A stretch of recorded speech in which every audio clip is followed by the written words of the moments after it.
Shalom, que el Eterno los bendiga a todos ustedes. Hoy en este bonito día de Pentecostés, Shavuot, fiesta de las semanas, fiesta de el completamiento a los 50 días en los cuales hemos contado a Sefirat HaOmer desde el tiempo que se ofreció los primeros frutos. Hoy en este día vamos a hacer un estudio acerca de Shavuot Pentecostés. Vamos a compartir con ustedes un estudio del cual hemos ya dicho nosotros al momento cuando estábamos haciendo los estudios todas estas semanas pasadas.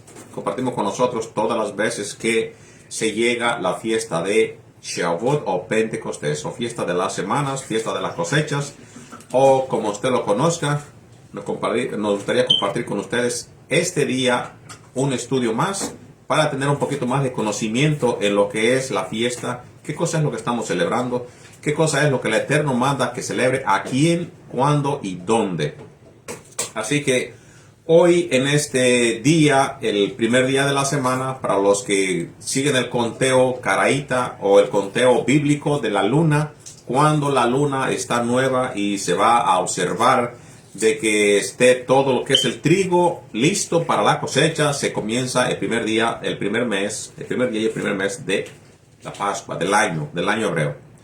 Basado en todos esos observaciones, pues nosotros comenzamos nuestro conteo. De igual manera, también hay que reconocer y compartir con ustedes que muchas de las personas, como nuestros hermanos Yehudí, pues ellos hacen su conteo diferente. Ellos hacen su conteo de acuerdo al calendario rabínico, y eso quiere decir que ellos el conteo cuando lo hacen ya con un calendario hecho, seteado para el siguiente año. Ya saben dónde va a caer cada fiesta. Para nosotros no. Porque nosotros seguimos el calendario bíblico, y el calendario bíblico no se sabe cuándo irá a aparecer la luna nueva. Por eso allí es donde se cumple la profecía que dijo Yeshua Mesías, las palabras que él dijo, que él no sabe ni el día ni la hora, no el mes, el día ni la hora. Lo demás se puede saber, ¿por qué? Porque las fiestas te dicen cuando es la profecía. Entonces, nuestros hermanos Yehudí, ellos siguen su conteo después del día de reposo de Pesaj, no de el semanal, del cual estaremos explicando poco a poco en nuestro estudio. Vamos a comenzar con el estudio de este día, hoy, día de Shavuot, día de Pentecostés. Éxodo 23, versículo 16. También la fiesta de la siega, los primeros frutos de tus labores que hubieres sembrado en el campo, y la fiesta de la cosecha a la salida del año, cuando hayas recogido los frutos de tus labores del campo. ¿Qué es la fiesta de la siega? En hebreo se llama Hagazir. Sabemos que Shavuot es una de las 3 fiestas del Eterno como parte de los tiempos señalados, pero únicamente en 3 ocasiones se les ha requerido ir a Jerusalén a adorar al rey. Estas cosas ya también las hemos dicho a nosotros cuando hablamos acerca de las fiestas, cuáles son las fiestas que las personas iban a estar reunidas en Jerusalén, cuál era un mandato de ir al templo. Las demás eran ocasiones en las cuales tú llevabas una ofrenda y te gustaba ir al templo o aparecías al templo, pero había exactamente mandamientos para cuando sí deberías que aparecer en el templo. Entonces, estas son las celebraciones de Pesaj, que va al comienzo del año, la de Shavuot y la de Sukkot. En este versículo se hace referencia también a la fiesta de la cosecha, que posteriormente encontramos en la fiesta de las semanas de Hag HaShavuot, fiesta de las semanas, Hag HaShavuot. Éxodo 34, versículo 22. También celebraréis la fiesta de las semanas, la de las primicias de la siega. Recuerda que las semanas, pues la han traducido del original hebreo, el HaShavuot. También celebraréis la fiesta de las semanas, de las primicias de la siega del trigo, y la fiesta de la cosecha a la salida del año. Deuteronomio 16, versículo 9 al 10. 7 semanas contarás. Desde que pasó Pesaj hasta hoy nosotros hemos completado 7 semanas cumplidas. En otras versiones, 7 semanas cumplidas serán, dice la escritura. Desde que comenzare a meterse la hoz en las mieses, comenzarán a contar las 7 semanas. Y harás la fiesta solemne de las semanas a el Eterno tu Elohim. De la abundancia voluntaria de tu mano será lo que dieres, según Adonai tu Elohim te hubiere bendecido. Entonces, Muchas personas no lo saben, pero en el libro de Números, Shavuot es llamado como Yom HaBikurim. Al principio cuando empezamos con el estudio hoy en este día, decíamos de que se conoce con muchos diferentes nombres. Pero en muchas de las veces cuando nosotros nos enfocamos solamente en lo que es, por ejemplo, Shavuot, lo conocemos como tal, fiesta de las semanas. Pero ya hemos dicho que también se le llaman de diferentes nombres y vamos a hacer referencia en eso en cada cita que nosotros vamos a ir hablando. Entonces, en Números se le conoce como la fiesta de Yom HaBikurim, que generalmente dentro del movimiento de las raíces hebreas o mesiánicos se le conoce como el día de la ofrenda de la cebada al finalizar el Shabbat, dentro de la fiesta de los panes sin levadura. Shavuot se llama literalmente Yom HaBikurim debido a que la cebada era mecida por los sacerdotes en el templo durante la fiesta de los panes sin levadura. Ya hemos nosotros compartido estudios acerca de lo que hace el sacerdote cuando se le da la gavilla. La gavilla para nosotros en español es un manojo de trigo, de trigo amarrado, y ese se le da al sacerdote para que él mezcla en presencia de el Todopoderoso. En ese momento no todos debían ir para dar para darle el fruto que recibieron. Pero para Shavuot ya todos tenían los primeros frutos de las especies de Israel. Recuerden que tiene que ser con el contexto de hebreo israelita, de Israel. No de otra nación, sino de Israel. Entonces eran ordenados en llevar esos primeros frutos para presentarlos a las fiestas de las semanas. Desde la perspectiva de la religión tradicional, la fiesta de Shavuot o la fiesta de Pentecostés más conocida, así como las demás fiestas del Eterno, no son celebradas, y así ha sido por muchos siglos, desde el momento en que vamos a decirlo, del 325, que se prohibió estrictamente que no se celebrara la fiesta ya de los judíos por X razón, la cual ya hemos hablado también de ello. Se le prohíbe a la cristiandad temprana del siglo 200, 300, se le prohíbe celebrar las fiestas del Todopoderoso por el emperador Constantino, de 325 en adelante. Vamos a decir ya del 300 al 400 se prohibía celebrar todas estas fiestas. Entonces, hasta hoy, este día, pues no la celebran. En el contexto religioso es frecuente escuchar la palabra Pentecostés, especialmente en la religión tradicional, pero no al nivel de lo que lo representa la fiesta de Shavuot, o sea, con un conocimiento no bíblico. El nombre se conoce desde Pentecostés, ni siquiera apegado al hebreo. Ni siquiera apegado al hebreo de la fiesta de las semanas. No tiene un contexto, un conocimiento en lo que es la Biblia, en lo que es el contexto hebreo, en lo que es verdaderamente Shavuot, pero desde una perspectiva bíblica, sino que de una perspectiva a una religión o al acontecimiento que pasó en los tiempos tempranos de los seguidores del Mesías en Hechos capítulo 2. Desde ese momento, cuando se comienza a hablar o a dar a conocer en la Escritura de lo que aconteció con los discípulos en el templo, lo que se ha traducido, se ha conocido también muy mal interpretado como una casa donde estaban ellos encerrados en un aposento alto, en una casa, en un cuarto, no, sino que era parte del templo, donde ellos tenían por mandato que estar reunidos.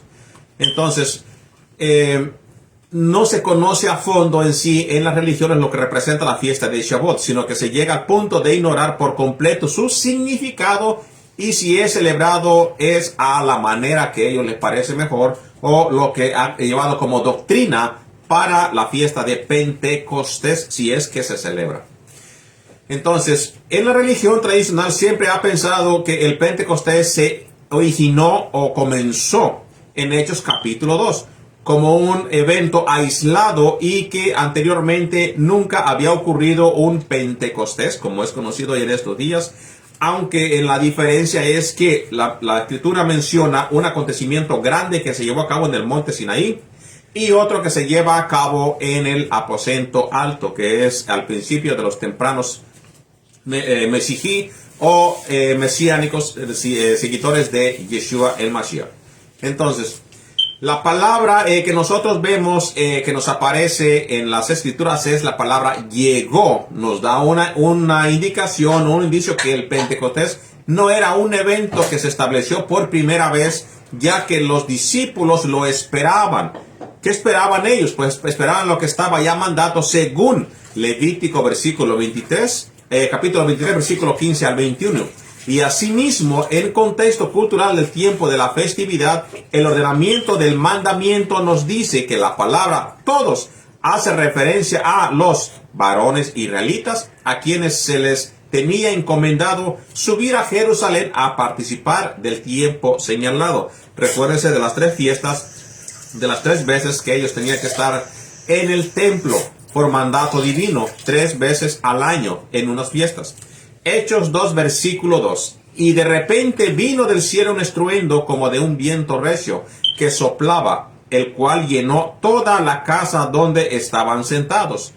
Aquí la interpretación en que ellos estaban encerrados en una casa, estaban escondidos esperando la promesa. Esa es una interpretación.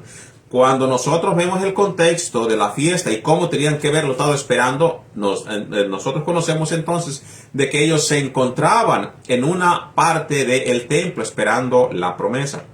Los creyentes en el Mesías Yeshua se encontraban reunidos en la casa, la cual ahora entendemos que se hace referencia a el templo sin ninguna duda. De esta forma se da validez a que el libro de los Hechos debió ser escrito o narrado a tiempos antes del año 70 o antes de la destrucción del templo. Lo que queda claro que el pasaje de Juan 2, versículos 16 al 17, cuando Yeshua se molesta por las ventas en el templo, nos dice que todavía estaba entonces de pie. Hechos capítulo 2, versículos 3 y 4. Y se les aparecieron lenguas repartidas como de fuego, asentándose sobre cada uno de ellos. Y fueron todos llenos de el Ruach HaKodesh y comenzaron a hablar en otras lenguas o en otros lenguajes, según el Espíritu les daba que hablasen. La promesa de Yeshua es cumplida al momento de que Él cumple con lo que ya les había dicho anteriormente en Lucas 24, versículo 9. Aquí yo enviaré la promesa de mi Padre sobre vosotros, pero quedaos vosotros en la ciudad de Jerusalén hasta que seáis investidos de poder desde lo alto. Entonces, al momento que ellos son investidos del Ruach HaKodesh, del Espíritu Santo, es ahí cuando se recibe el poder para que ellos ya iniciasen el mandato, que es llevar la Besorá a todas las naciones, el Evangelio. Hechos 2, versículo 5. ¿Qué cosa más había en ese tiempo? Porque vamos a Shavuot y a lo que aconteció en el libro de los Hechos. Moraban entonces en Jerusalén judíos, varones piadosos de todas las naciones bajo el cielo. Aquí nos está diciendo que ya había naciones en todos los lugares, y entre esas naciones ya había personas que conocían de la Torah, que conocían y que eran israelitas. Por eso, cuando Yeshua habla en Mateo capítulo 24, dice que mandaré a mis ángeles a recoger a mis escogidos de los 4 vientos, de los 4 lados de la tierra. Es porque entre toda la tierra, en todo el globo terrestre, hay israelitas, los cuales se tienen que regresar otra vez a Jerusalén. La expresión moraban entonces hace énfasis en que en ese momento había personas que no eran residentes permanentes de Jerusalén o de Israel, los cuales eran hombres judíos piadosos que observaban la Torá, cada uno de ellos de diferentes nacionalidades. Recuérdese el poder que recibieron cuando empezaron a hablar diferentes lenguajes. Entiéndase lenguajes, no lenguas espirituales, lenguajes. Que conocían el mandamiento de subir a Jerusalén. En Hechos 2, versículo 6, hecho este estruendo, se juntó la multitud y estaban confusos, porque cada uno les oía hablar en su propio lenguaje. Entonces, después de haber recibido el Ruach HaKodesh, el Espíritu Santo, los creyentes en Yeshua se les oye hablar en todas las diferentes lenguas nativas y maternas de todos estos varones que se encontraban reunidos. Hechos 2, versículos 7 al 11. Y estaban atónitos y maravillados diciendo, mirad, ¿no son galileos todos estos que hablan? ¿Cómo pues les oímos nosotros hablar cada uno en nuestra lengua en la que hemos nacido? Partos, medos, elamitas, y los que habitamos en Mesopotamia, en Judea, en Capadocia, en el Ponto y en Asia, en Frigia y Panfilia, en Egipto y en las regiones de África más allá de Cirene, romanos aquí residentes, tanto judíos como prosélitos, cretenses y árabes, les oímos hablar en nuestras lenguas las maravillas de Elohim. Así que por lo menos unos 150 dialectos eran escuchados en aquellos tiempos, en los cuales fueron testigos aquellos que escucharon los diferentes lenguajes que se decían o que se hablaban o se escuchaban o pronunciaban los que esperaban la promesa en Jerusalén. En el idioma griego se nos dice que estos hombres escucharon a los galileos hablar dialectos en el idioma griego. Y dialectos, pues dialectos da referencia a muchos tipos de lenguaje. Aunque en muchos países, aunque sea un solo país, hay personas que tienen muchos dialectos. Por ejemplo, México tiene muchos dialectos, personas que no hablan español como tal, sino que son diferentes lenguajes, aunque son mexicanos. Hechos 2, versículo 12 a 13. Y estaban todos atónitos y perplejos, diciendo unos a otros, ¿qué quiere decir esto? Mas otros, burlándose, decían, estos están llenos de mosto. El mosto, ¿qué cosa es el mosto? El mosto es un vino dulce o shejar, una bebida fuerte la cual se disfrutaba en Israel mientras se celebraban las fiestas de Adonai en Jerusalén, tal y como indica en el libro de la Torá que se llama Deuteronomio, Devarim 14, versículos 22 a 26. Viendo lo que pasaba, Pedro los corrigió en el versículo 15, diciendo, ¿por qué estos no están ebrios, como vosotros suponéis? Puesto que es la hora tercera del día. En ese momento apenas eran las 9 de la mañana. Si fueran las 9 de la noche, ellos podrían haber estado ya a lo mejor ebrios, y ya sería otro argumento del cual tenía que ser razonable de pensar que estaban ellos borrachos. ¿Por qué se pensaría así? Porque en la noche anterior, antes de comenzar el primer día de la semana, hablando en el calendario romano gregoriano, que comienza de las 12 en adelante, en la noche anteriormente, que es el Shabbat de la noche, el sábado en la noche, se recibe la fiesta de Shavuot.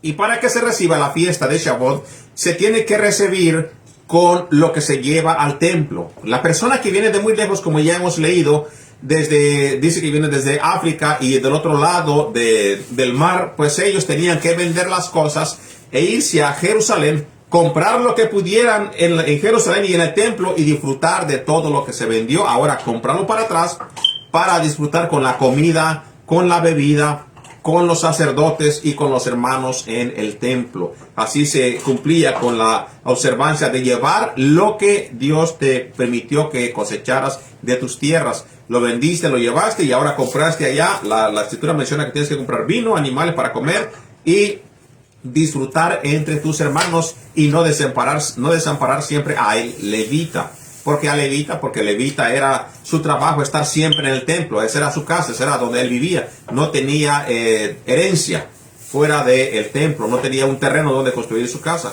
Por eso ellos siempre esperaban a que los hermanos israelitas, en estos tiempos específicamente en la fiesta de Shavuot, llevaran todo lo que traían de la cosecha, hablando de lo que era el 10% o la ofrenda, llevada hacia el templo para ser compartida con los hermanos levitas. El concepto de Shavuot ha sido totalmente distorsionado cuando no se le conoce el significado, lo que ocasiona que lamentablemente no hubiera claridad con respecto al significado real de la fiesta de Pentecostés, conocida en muchas denominaciones. Pero hoy en día tenemos la oportunidad de poder caminar o entender y de comunicar de qué se trata la fiesta de Shavuot. Según la teología de la religión tradicional, se asume o se declara o se conoce que, de acuerdo a lo que ellos piensan o conocen, aquí se comienza la iglesia. Es conocido esto ya por donde quiera se menciona, donde quiera se aplica este evento con el surgimiento de la iglesia. Erróneamente, muchas personas, aunque conocen de la Torá, ellos mismos aseguran que aquí comienza la iglesia. No, la iglesia no comienza en este pasaje o en esta ocasión donde se llega a esta fiesta o donde se escribe en la escritura registros de estos hombres que eran revestidos o llenos del Ruach HaKodesh. sino que esto ya era de antemano. Israel ya era la eclesía, ya era la Amikra, ya era la congregación, la asamblea, conocida desde mucho tiempo. En verdad salió desde el monte Sinaí. Una de las cuestiones que tenemos, o una de las citas de la historia, la encontramos nosotros en Catecismo de la Iglesia Católica numeral 1076.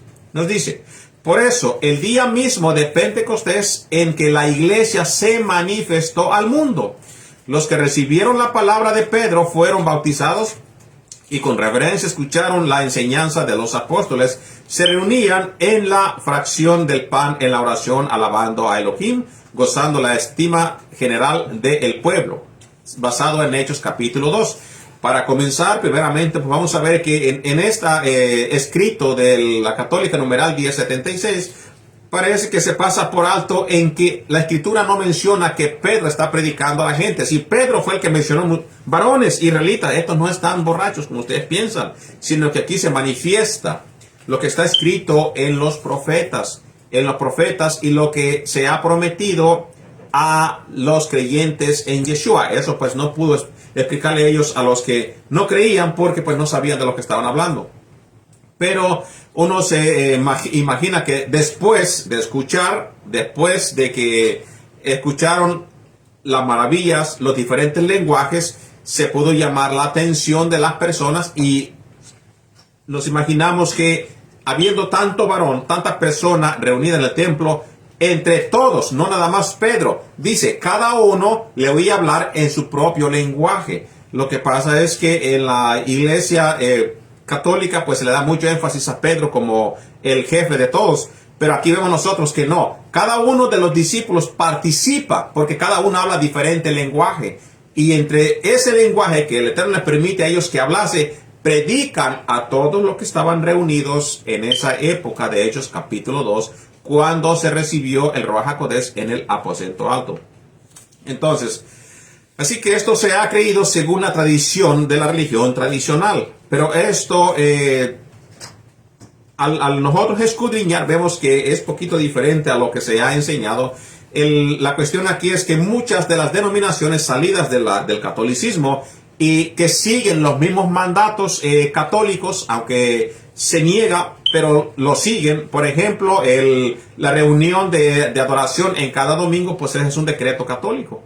Entonces, la persona que sigue las adoraciones de los domingos, los días de reposo, los domingos, en vez de Shabbat, siguen ellos observando el decreto católico. ¿Por qué? Porque de ahí sale, no sale de la Torah, no sale de la palabra de Dios, sale del decreto católico, llevado por Constantino. Israel en aquel entonces era un país agrícola. Sembraban, cosechaban su fruto con gozo y estaban con la esperanza en el Eterno para que les proveyera lo que necesitaban.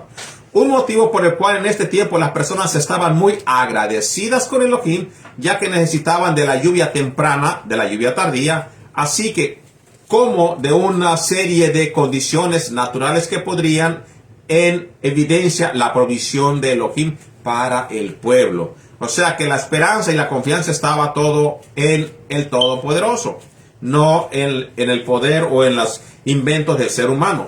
Hoy nosotros, por ejemplo, simplemente debemos ir a una tienda, a un supermercado y comprar lo que necesitamos, ya sea legumbres, ya sea fruta, ya sea lo que sea. Va uno a una tienda a comprar lo que uno necesita.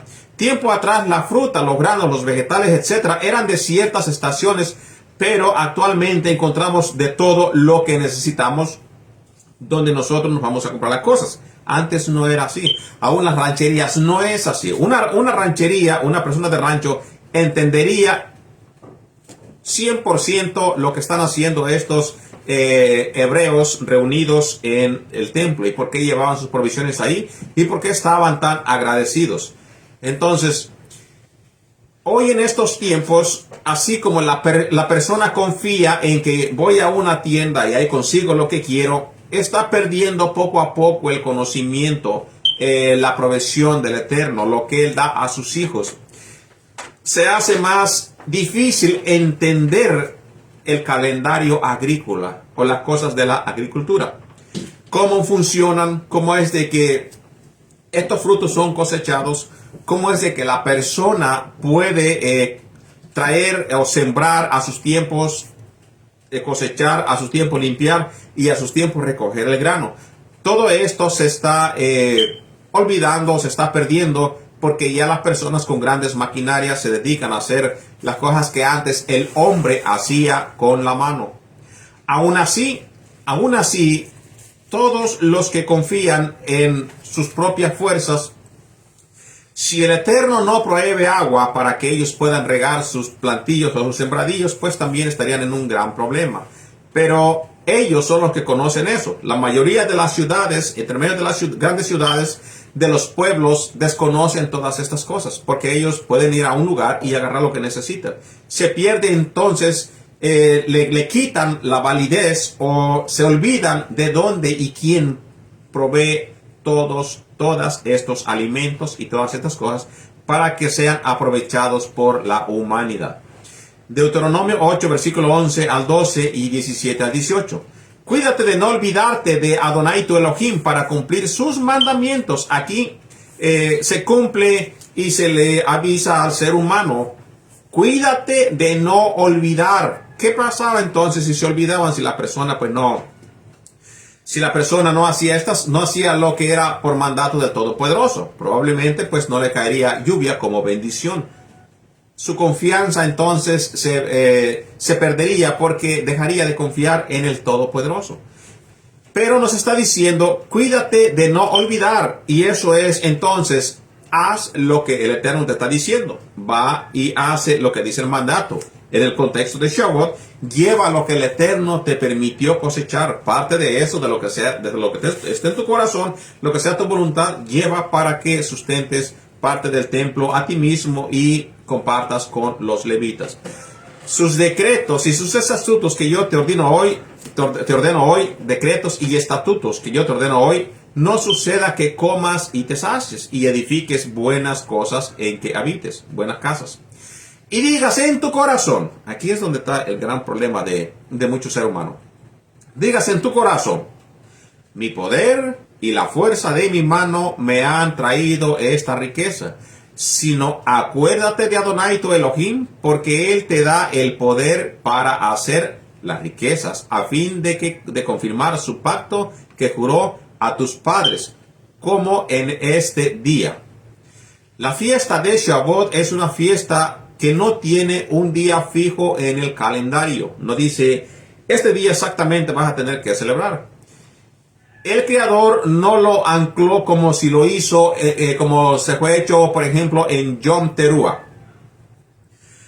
En el primer día del séptimo mes o en el 15º, el día 15, día del primer mes para Hamatzot, fiesta de los panes sin levadura, o para cuando empieza Pesach en el día 14. Shavuot por su parte no tiene un día específico, sino que más bien se nos instruye a que tenemos que contar. Y esto nos lleva atrás a lo que mencionábamos al principio del estudio, nos lleva a contar. A raíz de esto es que hay una gran conmoción sobre este conteo acerca del momento en que realmente comienza o cuando comienza a contarse para llegar a la fiesta de Shavuot. Hay un pequeño desacuerdo entre creencias entre los propios hermanos Yehudí y como consecuencia también a aquellos que se están acercando a las raíces hebreas. Debido a que hay una diferencia entre la cuenta rabínica y la cuenta que llevan los hermanos caraítas en el calendario, apoyándose en la cuenta bíblica, es lo que hacen los hermanos caraítas.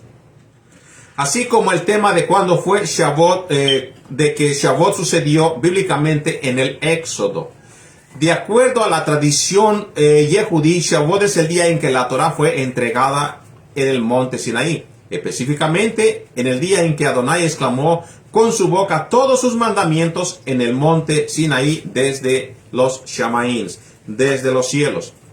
Ese día de manifestación divina, no propiamente el tiempo posterior en el cual Moisés descendió con las tablas. En este contexto vemos que desde el pueblo de Israel, desde que el pueblo de Israel salió de Egipto, justo después de la cena de Pesach o Pascua, hay una cronología. Cronología quiere decir una secuencia, un conteo, que sigue a través de los capítulos 16 y 19 de Éxodo. Éxodo capítulo 16, versículo 1, nos dice: y partió luego de Elim toda la congregación de los hijos de Israel y vino al desierto de Sin, que está entre Elim y Sinaí, a los 15 días del segundo mes después de que salieran de la tierra de Egipto. Éxodo 19, versículo 1. En el mes tercero de la salida de los hijos de Israel de la tierra de Egipto, en el mismo día llegaron al desierto de Sinaí. Entonces, al realizar la cuenta desde el día 15 del primer mes, que es el día 14, recuérdese que se come el Pesaj, la Pascua, y el día 15 es el primer día de los panes y levadura, que se toma como un día de reposo, ordenado por el Todopoderoso. Vemos nosotros que al realizar la cuenta desde el día 15 del primer mes, tenemos 2 semanas más para que termine el primer mes. Posteriormente, 4 semanas más, que son las que abarcan el segundo mes. Para este punto ya contamos que 6 semanas entre los 2 primeros meses. Las 7 semanas, por lo tanto, ocurrían en la primera semana del tercer mes, según lo indica Éxodo capítulo 19. Cuando Moisés y el pueblo de Israel llegaron al monte Sinaí.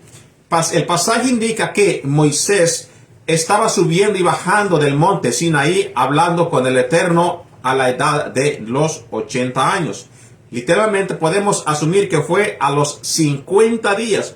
Recuérdese que como tal no se encuentra escrito en las cosas en la Torá, parte por parte, específicamente punto por punto, sino que con la secuencia del conteo desde que salieron de Egipto, de cuando se celebra Pesaj y llegan al monte Sinaí, y con ayuda de lo que se conoce por los Jajamims o los ancianos, los escritos talmúdicos, se lleva a conclusión que ese día fue la dádiva la instrucción para Israel por parte del Todopoderoso.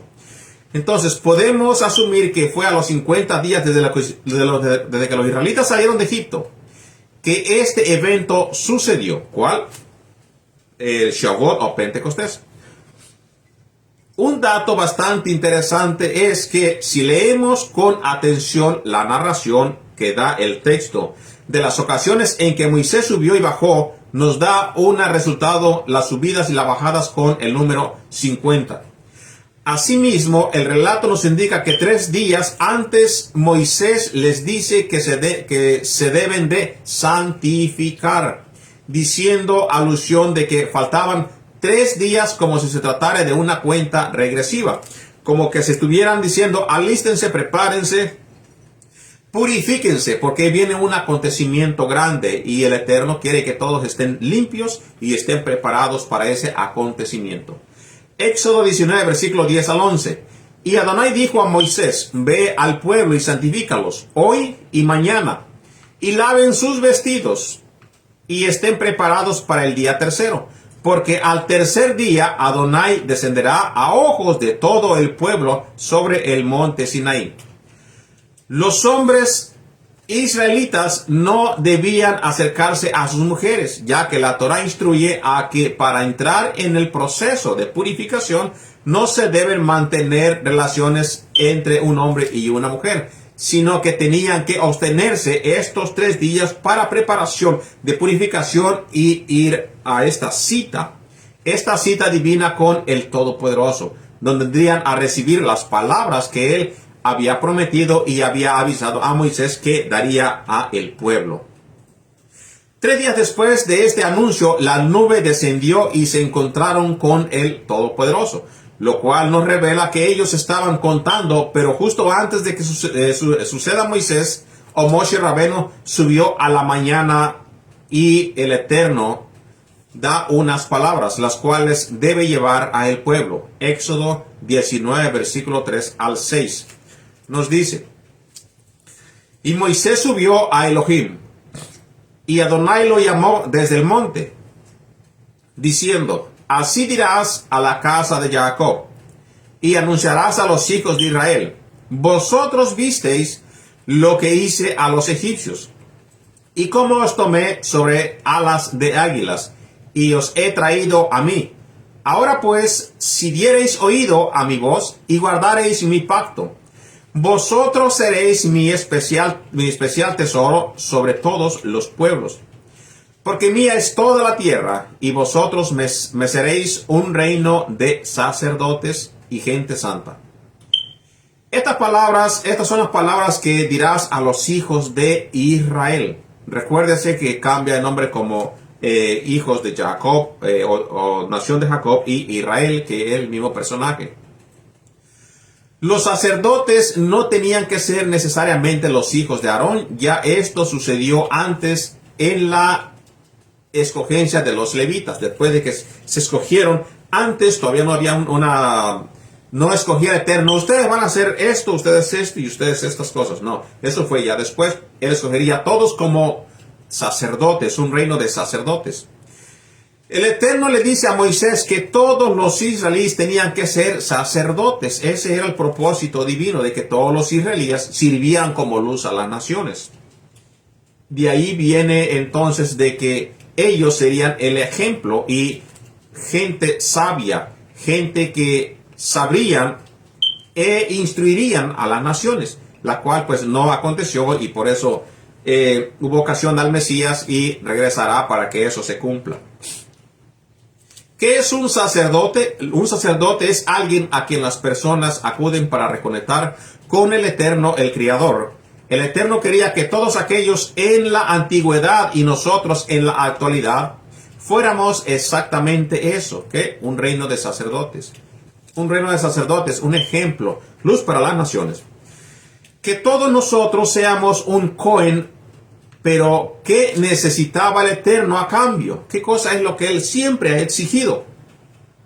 Que todos nosotros seamos sacerdotes. ¿Qué cosa necesitaba Él? Únicamente que guardemos su palabra, que guardemos sus mandamientos.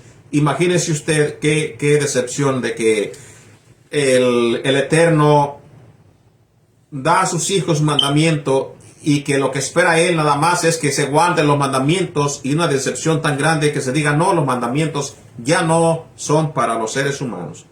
Ya los mandamientos los quitaron. Entonces, ¿cómo tú entrarías a ser parte de ser un sacerdote? ¿Con qué te instruirías para tu santidad, a tu diario vivir? Dirás tú, pero es que yo ya acepté a Yeshua el Mesías, me quitó todo. Sí, tú hiciste una confesión en la cual te desraigaste de todos los pecados que llevabas, pero de ahí para adelante tú tienes una responsabilidad. Por eso Pablo exhortaba para que él gastaba el tiempo en exhortar a las personas cuando estaba en una congregación y ya eran salvas y no necesitaban guardar los mandamientos. ¿Para qué entonces se replicaba? Recuerden lo que pasó a los antiguos en el libro de Judas, recuérdense lo que pasó a los ángeles caídos. En el libro de Hebreos, si no perdonó a los ángeles caídos también, imagínense qué cosa pasará con los que pisotean la sangre de Yeshua el Mesías. Es que siempre su intención fue que las personas guarden sus mandatos, y guardando los mandamientos sería la diferencia entre una nación pagana y un pueblo de sacerdotes santos. ¿Qué significa entonces esto? Que hubo un contrato matrimonial llamado el Ketubá. Vamos como en este encuentro con el Eterno en el monte Sinaí, que firma esa Ketubá, y el pueblo de Israel que dice, sí haremos, sí quiero. Ketubá, la Ketubá, para pocas palabras conocerlo, es un contrato de matrimonio, es una acta de matrimonio. La acta de matrimonio en este lado del mundo, pues se da al momento que se casan. Pero en la cultura hebrea y en todos esos lados del Medio Oriente no es así. O por lo menos en muchos países no es así. Es un contrato, es un tipo de contrato. Cita John Greenley para que sepamos nosotros qué quiere decir lo de la Ketubá. La palabra Ketubá significa lo que está escrito, lo que está puesto. Por ejemplo, ¿qué tenemos nosotros en la Torá? Lo que está escrito, eso tenemos que cumplir. Eso tenía también el pueblo de Israel que cumplir, lo que se daría en el día de Pentecostés. La Ketubá, el compromiso legal que tendría que cumplir el pueblo de Israel como carta, se pone como carta de matrimonio, una nupcia. y tenía que cumplirse con los requisitos para que después se llegara a la boda. En muchos lugares ha acontecido, por ejemplo, en mi país, en muchos lugares, en las rancherías, más que nada, en las rancherías, en los pueblos no se respetan, ya no hay respeto en los pueblos, no se respetan las palabras ni del novio, ni la novia, ni de los papás, principalmente de los papás, no se respetan por ninguna de las maneras. Cuando el novio y sus papás van a pedir a la novia, ellos hacen una reunión, hacen un contrato, no escrito pero verbal. Llegan a la casa de la novia y los papás del novio dicen, venimos a pedir la mano de tu novia. Cuando se va a pedir la mano de la novia ya hay un compromiso. Muchas veces se usa el anillo de compromiso que ya está comprometido o comprometida. Esto quiere decir que desde esa fecha hasta que llega el día de la boda no puede haber una falla por medio de las dos personas o entre las dos personas, especialmente de la mujer. No puede haber una falla, no puede quebrantar esa ketubá o ese contrato verbal que se hizo. De lo contrario, si la mujer viola ese convenio que se quedó, entonces pues se suspone esta boda que tenía que llevar a continuación, tenía que haberse llevado, se suspende, se cancela porque ya se quebrantó la palabra que se habló al momento de que se habla entre los dos padres en el pedimiento de la novia. Esto se usa en las rancherías, dicen pedir la mano, se pierde este contrato verbal. Sigamos con lo que sigue en el texto de John Greenley. Dice, la palabra ketubá significa lo que está escrito. El novio prometió trabajar para ella, honrarla, apoyarla y mantenerla en la verdad, proporcionarle la comida, ropa y necesidades y vivir junto con ella, como esposo y esposa. La ketubá era el derecho inalienable de la novia. La ketubá debe ser ejecutada y firmada antes de la ceremonia de la boda. Entonces, cuando Israel dice, sí haremos, ahí se firma el contrato. Sí haremos, vamos a cumplir. ¿Con qué? Con todos los mandamientos. Todavía ni siquiera se decía lo que se iba a llevar a cabo. Ni siquiera el Eterno había terminado de decir las palabras cuando ellos dijeron, sí haremos. Moisés habla con él, sí haremos lo que va a decir. Entonces, esto también nos da un mensaje, o sea, sacado el mensaje de ahí, de que cuando la persona va a estudiar la Biblia, va a estudiar la Escritura, vaya con un corazón de disponibilidad. Sí, voy a hacer lo que dice aquí, aunque ni siquiera conozco, pero lo voy a conocer lo que dice la Escritura. Voy con un corazón dispuesto, con un corazón manso, con un corazón humilde, con un corazón y con un propósito de hacer lo que el Eterno me diga en su palabra. Esto es lo que aconteció en el monte Sinaí. El documental legal de compromiso fue vinculado para ambas partes y no se pudo obtener la excepción de otro decreto escrito.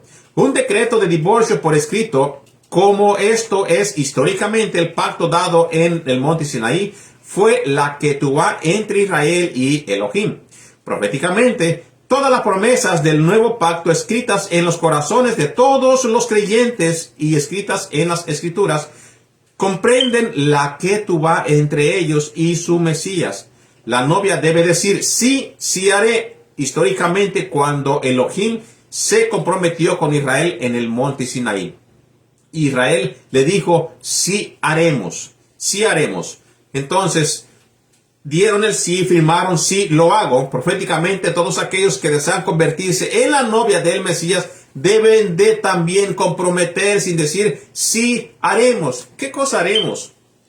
¿Qué cosa haremos? ¿Qué cosa podemos hacer con la palabra haremos? Si se han tenido como la ley de Dios como una anatema, como si fuera a estar bajo maldición.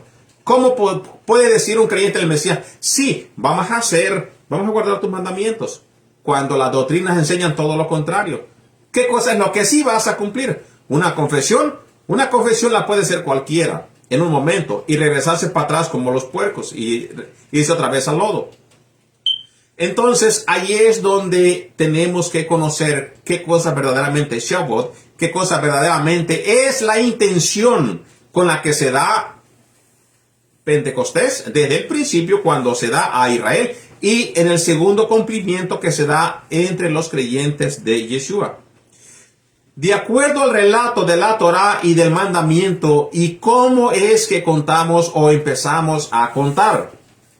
Hoy sabemos que existe en la cultura judía un conteo rabínico y que existe el conteo bíblico. Después regresaremos otra vez a lo de la Ketubá.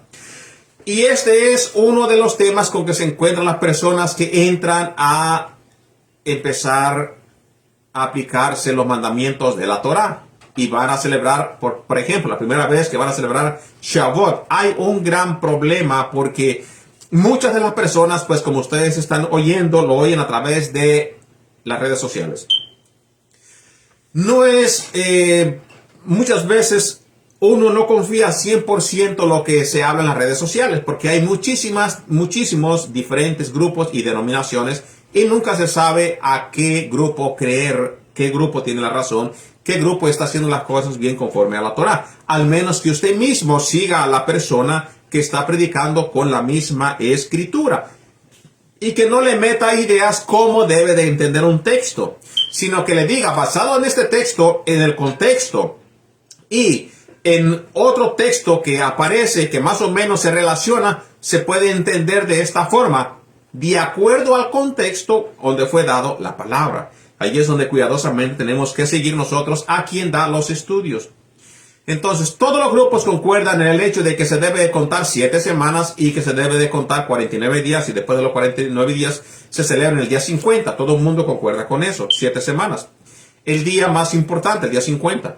¿A partir de qué momento es que se empieza a contar las 7 semanas? Ahí es donde está el problema, ahí es donde están siempre los choques entre las diferentes denominaciones y ahí es donde está la inconcordancia de las diferentes religiones.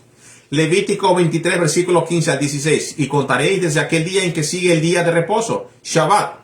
Día de reposo, Shabbat. Y contaréis desde el día en que sigue el día de reposo. El día de reposo, pues, es un Shabbat. Y el día siguiente de un día de reposo sería un día domingo, donde se comenzaría el conteo hacia la fiesta de Shabbat. Para eso vamos a dar poquitas más pruebas. Desde el día en que se ofreciste la gavilla de la ofrenda mecida, 7 semanas cumplidas serán. Versículo 16. Hasta el día siguiente, el séptimo día de reposo, contaréis 50 días. Entonces ofreceréis el nuevo grano a el Todopoderoso. Entremos en el contexto de este pasaje. Se está haciendo referencia a la semana de la fiesta de los panes sin levadura, de donde se tiene que comenzar a hacer el conteo, la cual se celebra justo después del Pesaj o Pascua, el día del inicio de los panes sin levadura, que puede ser en cualquier día de la semana, dependiendo siempre de en qué día haya caído el día 14 del primer mes o el mes séptimo, el primer mes primero, mes de Aviv. Tiene que llevarse el conteo desde la luna nueva para saber, primeramente, qué día caerá el 14, qué día caerá el 15 y qué día se comenzará el conteo. Cuando la cebada debe de estar madura, por lo tanto, el día 15 es como si fuese un Shabbat, un día de reposo. Es un día en el que no hay que realizar ningún tipo de trabajo, el día de descanso. Debido a esto es que la cuenta rabínica en el judaísmo entiende y enseña que ese es el Shabbat. ¿Por qué? Porque menciona como día de reposo.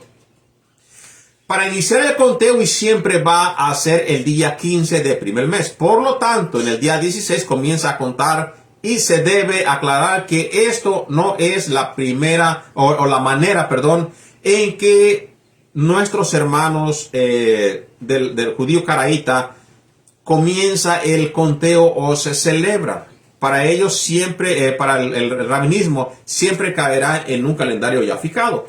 Para los que siguen las lunas nuevas, no será siempre así. Los días van a ser diferentes, los meses van a ser diferentes de lo que siguen los hermanos rabinos. ¿Cuál es el problema con el sistema de conteo?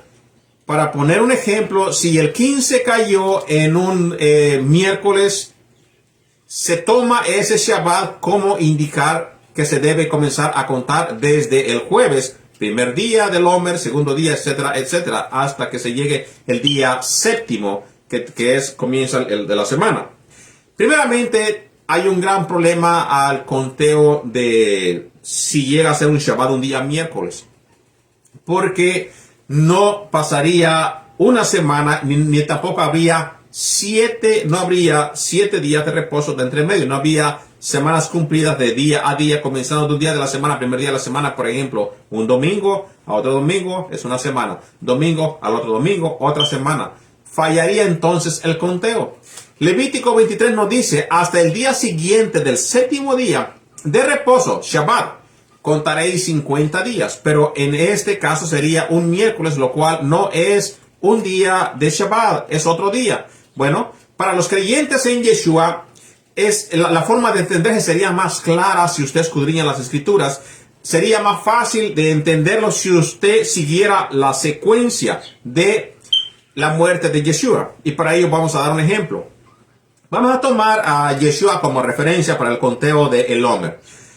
En Mateo 12, versículo 39 a 40, él respondió y les dijo, la generación mala y adúltera demanda señal, pero señal no le será dada, sino la señal del profeta Jonás. Porque como estuvo Jonás en el vientre del gran pez 3 días y 3 noches, así estará el Hijo del Hombre en el corazón de la tierra tras 3 días y 3 noches. Los hombres de Nínive se levantarán en el día del juicio en esta generación y la condenarán, porque ellos se arrepintieron a la predicación de Jonás, y he aquí más que Jonás en este lugar. Lo que nos concierne abajo de esta cita bíblica es, en el versículo 39, donde nos dice a nosotros la profecía. Así como estuvo Jonás 3 días y 3 noches. Bueno, ¿qué quiero decir con esto? Que para la persona creyente en Yeshua no tendría que tener un conflicto de confusión. ¿Por qué? Porque Yeshua tenía que resucitar. Yeshua tenía que resucitar para hacer primicia. Para hacer primicia hacia el Padre. Todos, mayoritariamente los de raíces hebreas, concuerdan de que Yeshua murió un día miércoles. Entonces, si Yeshua murió un día miércoles, el día jueves sería un día de reposo, en los cuales se apuraban los encargados del templo en aquellos tiempos y pidieron a Pilato rápidamente o al encargado de los romanos a que enterraran rápido a Yeshua, porque no era permitido que alguien tuviera colgado cuando se entraba el día de los panes sin levadura al comienzo de Pesaj. Entonces, ese día jueves fue un día de reposo. Si nosotros decimos el rabinato tiene razón, porque ellos empiezan a contar desde el primer día de reposo de Pesaj o panes sin levadura, que sería el primer día 15 de Nisan. En aquel tiempo cayó el día 15 en un día jueves. Si fuese sido así, y el rabinato tiene razón, Yeshua tendría que haber resucitado al siguiente día del viernes, el cual no concordaría con la profecía de la señal de Jonás. Estaría en desacuerdo. Entonces, cuando nosotros contamos desde el día al miércoles, pasa un día Shabbat, día jueves, sigue entonces el viernes, y después se descansa en el día de reposo, y en ese día de reposo, Shabbat, en el día de la tarde, después de finalizar el día de reposo y comienza el primer día de la semana, resucita Yeshua para aparecer al Padre como primicia en el primer día de la semana. Concuerda exactamente de que los caraítas tienen razón a seguir el conteo después del Shabbat semanal y no después del Shabbat del primer día de los panes sin levadura, porque entonces no habría concordancia. Pero con esto entendemos nosotros que si Yeshua vino a cumplir la ley de los profetas, lo que está escrito en él, concuerda perfectamente de que se tiene que contar después del día de reposo semanal. Y después de ahí salen exactamente y perfectamente 7 semanas cumplidas, y concuerda cuando dice 7 semanas cumplidas serán. Veremos nosotros en el libro de Levítico 23, versículo 15. Contaréis desde el día siguiente del día de reposo, desde el día en que hayáis hecho llevar la gavilla de la ofrenda mecida. 7 semanas completas. Levítico 23, 15. En otra versión, a partir del día siguiente al sábado. Vamos a ver que en diferentes versiones traducen de diferente forma el día de reposo. En este caso, la versión NVI, a partir del día siguiente del sábado, es decir, a partir del día en que traiga la gavilla de la ofrenda mecida. Levítico 23, versículo 15, la King James, dice, y nosotros en ya shall count into you from the north after the Sabbath. Después del sábado. También concuerda de que tiene que ser en el día sábado semanal, desde el día en que llevaste la gavía. Levítico 23, versículo 15. En otra versión nos dice, y contaremos desde el siguiente día del sábado. Estas versiones concuerdan de que es un sábado semanal y no el sábado después de el día de panes sin levadura. Por tanto, ahora podemos asegurar que Shavuot, que el día de Pentecostés siempre va a ser en un día domingo o en el primer día de la semana, justo después de haber terminado el Shabbat en la noche cuando comienza el día 50. Lo que se ajusta con el concepto de semana establecido desde el Génesis, contando hacia el día del Shabbat, de tarde a tarde. Entonces, según los detalles que hemos mostrado, desde que hemos contado el conteo del Omer hacia Shavuot, siempre va a ser desde un domingo o primer día de la semana bíblica, ya yéndonos guiados con la muerte y la resurrección de Yeshua, y cuando Él se presenta al Padre como primeros frutos, el cual inicia al final del sábado semanal y culmina al atardecer el día domingo, en el día 50 de la fiesta de Pentecostés. Un detalle que tal vez muchos no sepan es que es costumbre celebrar cada una de las fiestas por 2 días. Muchas veces entre nuestros hermanos yehudí, cuando ellos estaban en la diáspora, para no errar qué día era, en un día domingo o sábado, por ejemplo, se celebraban 2 días.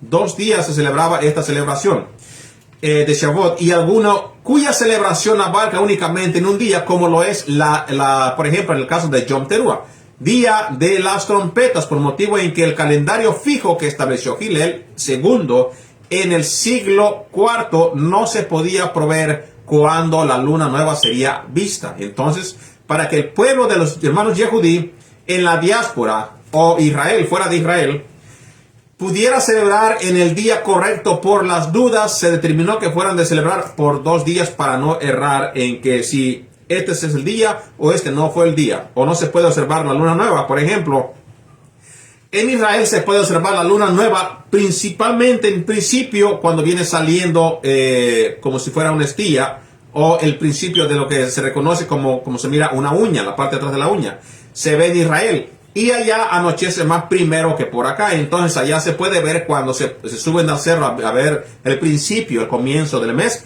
anunciándose con la luna. Pero en la diáspora no es igual, no es lo mismo, no se puede ver lo mismo. Entonces, para no errar, pues ellos en el calendario de Hillel estableció que pues se celebraran por 2 días para no errar y no faltar a el mandamiento.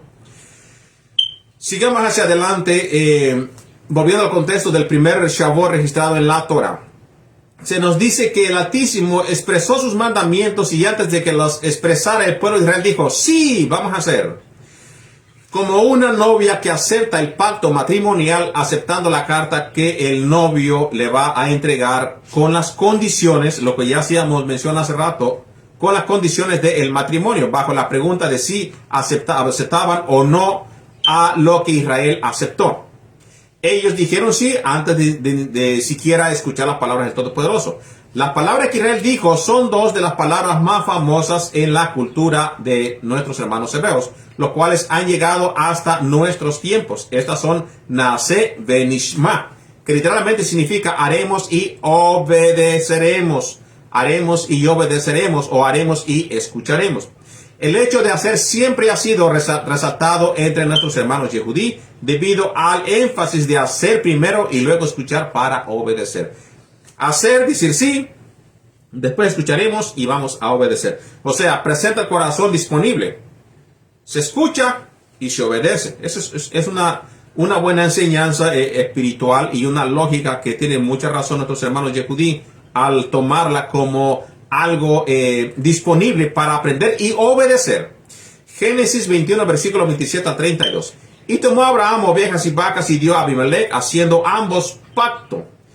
Entonces puso Abraham 7 corderos del rebaño aparte y dijo a Abimelech, a Abraham, ¿qué significan estas 7 corderos que has puesto aparte? Y él respondió, que estas 7 corderas tomarás de mi mano para que me sirvan de testimonio que yo cavé este pozo, y por lo tanto llamó a aquel lugar Berseba, porque allí juraron ambos.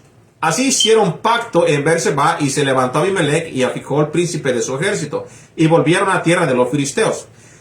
De este pacto es donde proviene la palabra o el nombre de la ciudad Berseba, un pozo del juramento. En el contexto de la fiesta de Pentecostés se refiere propiamente al día en que se juramentó el pueblo de Israel y el Eterno al hacer un pacto, siendo este pacto el verdadero significado de la fiesta de Shavuot, refiriéndose a la Ketubá, o el pacto, la promesa que se hicieron.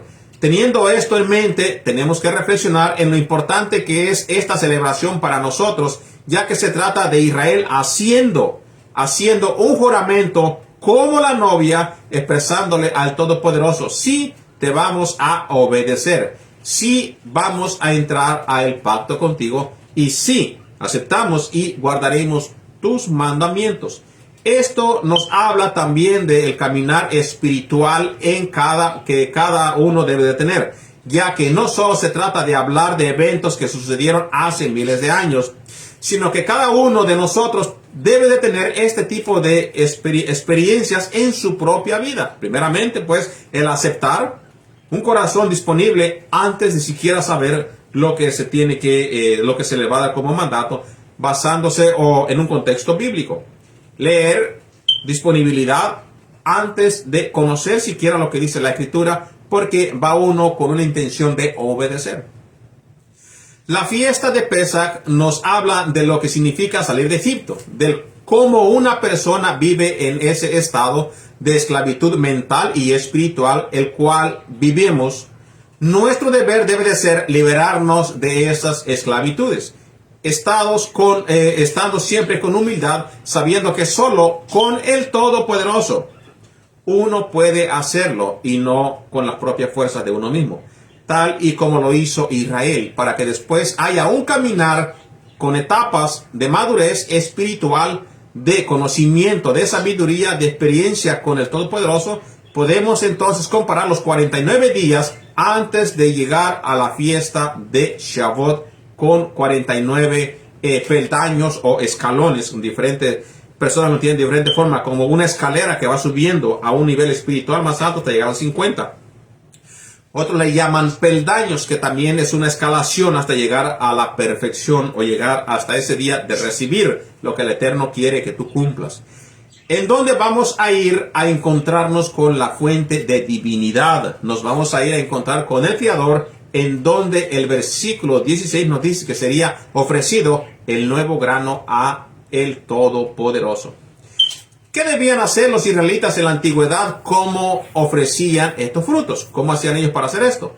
Para poder entender lo que realizaban en el tiempo en que estaban presentes en el templo y en el sacerdocio levita en la tierra de Israel. Para la celebración de Shavuot debemos observar, primeramente, seguir la secuencia de las fiestas, leer Levítico 23, donde se especifican muchas cosas que tenemos que entender para saber los ofrecimientos y lo que tenía que hacer el levita. Las palabras de Moisés en el libro de Deuteronomio como indicación al establecerse en la tierra prometida. Deuteronomio 26, versículo 1 al 2. Cuando hayas entrado en la tierra que Adonai tu Elohim te da por herencia, y tomes posesión de ella y la habitéis, entonces tomarás de las primicias, lo primer fruto, que es Bikurim, las primeras primicias, de todos los frutos que sacas de la tierra que Adonai tu Elohim te da, y las podrás en una canasta, e irás al lugar que Adonai tu Elohim escogiere para habitar allí su nombre. En este caso, pues es en Jerusalén, en el templo. Tal y como está establecido por Adonai, esta era una fiesta de peregrinación en la cual los israelitas debían ir después de Pesach, ya con los primeros frutos, para presentarlos en el día de Shavuot, en el día 50 de Pentecostés. Acto seguido se nos indica delante de quién se debían de presentar. Y te presentarás al sacerdote que hubiere en aquellos días, y le dirás: declaro hoy a Adonai tu Elohim que he entrado en la tierra que juró Shevuah Adonai a nuestros padres que nos daría. Y el sacerdote tomará la canasta de tu mano y la pondrá delante del altar de Adonai tu Elohim, tu Dios. Lo que sigue a continuación es una declaración muy importante que nosotros en la actualidad podemos citar en el día de fiesta de Shavuot como un ofrecimiento de un fruto espiritual. Por ejemplo, las oraciones. Por ejemplo, si la persona siente del mismo dar a otra persona una ayuda, algo que le salga del corazón, también es permitido darse. Entonces, en este momento, pues no podemos nosotros ir a escoger el trigo, ir a escoger la cebada, ir a escoger los frutos y llevárselos nosotros hasta Jerusalén, y más cuando no existe un templo. No podemos llevarlos este fruto. Pero la fiesta de Shavuot, como un ofrecimiento del fruto espiritual y entendimiento de su significado, entonces sabrás y dirás delante de Adonai tu Elohim: un arameo a punto de ofrecer fue mi padre Jacob, el cual descendió a Egipto, habitó allí con muchos hombres y allí creció y llegó a ser una nación grande. Eso es lo que se hace como en bendición o recitar. Una nación grande, fuerte y numerosa, y los egipcios nos maltrataron, nos afligieron y pusieron sobre nosotros dura servidumbre. Y clamamos al Eterno nuestro Elohim de nuestros padres, y Adonai oyó nuestra voz y vio nuestra aflicción, nuestro trabajo y nuestra opresión. Y Adonai nos sacó de Egipto con mano fuerte, con brazo extendido, con gran espanto y con señales y con milagros. Y nos trajo a este lugar y nos dio esta tierra, tierra que fluye leche y miel. Y ahora he aquí, he traído las primicias del fruto de la tierra que me dijiste, oh Adonai, y lo dejarás delante de Adonai tu Elohim, y adorarás delante de Adonai tu Dios, y te alegrarás con todo el bien que Adonai tu Elohim te haya dado a ti y a tu casa, así tú como el levita y el extranjero que está en medio de ti. Entonces, cuando nosotros pues no tenemos estas disponibilidades, ayudar a una persona pobre, muy necesitada, sería una ofrenda muy buena a nuestro que se le da de corazón para nuestro prójimo, ayudando al necesitado. Aquí hace mencionar al levita y el extranjero que está en medio de ti. Ayudarle como tal, porque otra vez no se puede ir hasta Jerusalén y llevar todos estos frutos, especialmente cuando ya no existe el templo. Entonces, esta declaración nos invita a ver cómo en un tiempo fuimos esclavos, no teníamos nada, pero el Creador nos eligió para llevarnos a un lugar especial. Hoy vamos caminando este lugar por medio de nuestras vidas, en las cuales, entre todos los problemas y todas las cosas que estamos pasando, seguimos en la batalla, seguimos en la lucha hasta que regrese nuestro Maestro Yeshua el Mashiach. La persona creyente, pues, más que nada ofrecer sus frutos en su persona. ¿Cómo podemos hacer eso? Un mejor comportamiento. Ya hemos llegado al nivel 50, recuerda, nivel 50, la dádiva de la Torah. Hemos llegado en un reencuentro con la divinidad, con lo divino. Nuestro fruto tiene que ser más bueno.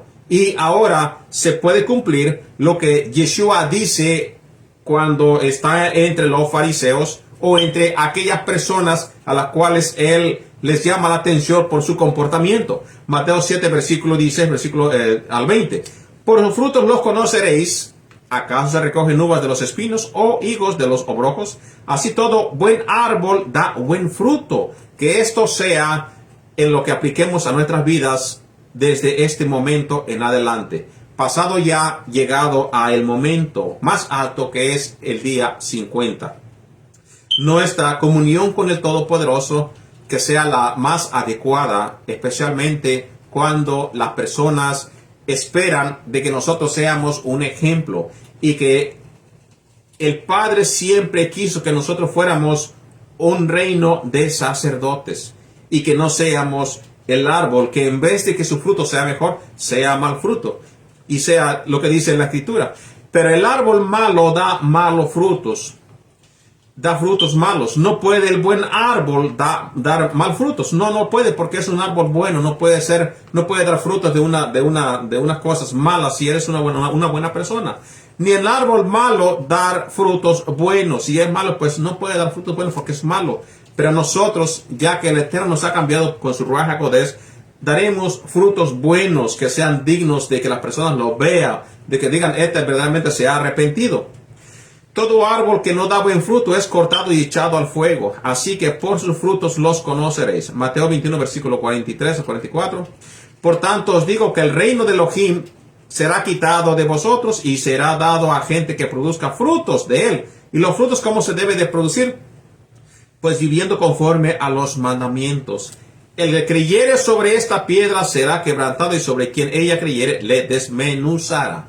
Nosotros creemos en la piedra que sostiene todo lo que es el arco, el marco que es Yeshua el Mashiach. Y entendemos que el propósito de él siempre fue invitarnos a que guardemos los mandamientos. Así que, queridos hermanos, esperamos que haya quedado claro la fiesta de Shavuot, la dada de la Torah, la Ketubá, el compromiso de matrimonio entre el Eterno y Israel. Israel no cumple con esta Ketubá, pues la Ketubá ahora sí que rompe el pacto, pero Israel, no el Todopoderoso. Sin embargo, el Todopoderoso aún sigue con su promesa. Ahora, nuestro compromiso es que solamente a través de Yeshua se puede renovar este pacto, se puede arreglar este rompimiento que hizo el pueblo de Israel. Y regresemos para atrás. Recuérdese, lo que él quiso, siempre y quiere es que guardemos sus mandamientos. Así que a través de Yeshua, después que se da el Espíritu Santo, él nos da fuerza, nos da poder por medio del Espíritu para que nosotros podamos ahora sí cumplir, completar, llevar a cabo el pacto que nuestros padres rompieron por su desobediencia. Así que, queridos hermanos, que el Eterno los bendiga, que tengan un bonito Shabbat, que se sigan gozando entre su familia, entre todos sus seres queridos, en sus casitas y en cualquier lugar donde usted se encuentre. Deseamos que la siga pasando bien. Lo esperamos en el siguiente día de reposo con más estudios. Hemos terminado con los 1050 mandamientos. Hoy Shavuot. Seguiremos con más estudios para conocer más de la palabra del Todopoderoso. Que tengan un bonito día de reposo. Shalom.